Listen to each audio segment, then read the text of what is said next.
Okay. Number 5, how many ounces are in 500 milliliters?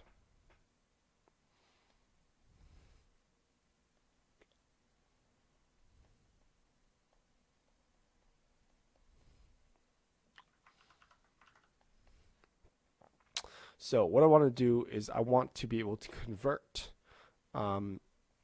between two systems, because right now I want ounces and I'm given a milliliters, and this is in metric. So I'm going from basically the metric system, which is in milliliters, to the empirical system, which is in ounces. And both of these guys are measuring volume here. So we have to know what a conversion factor is for us to figure out the relationship between both systems here. So and usually I don't think you have to memorize these types of conversions because they are kind of a bit more tedious to memorize. But I know that in my conversion system, I know that 1 milliliter equals 0.0333814 ounce, as given also in the solution here. So we're on the right track.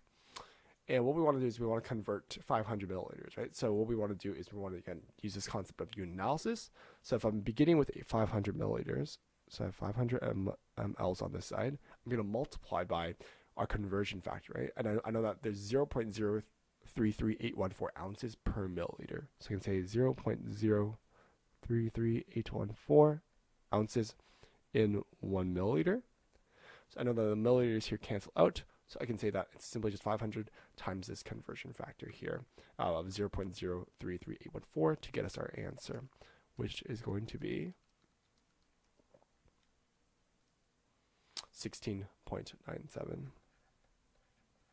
907 ounces. And this here is our solution. And as you can see, this solution is also correct because they said 16.907 ounces in 500 milliliters. So solution is correct.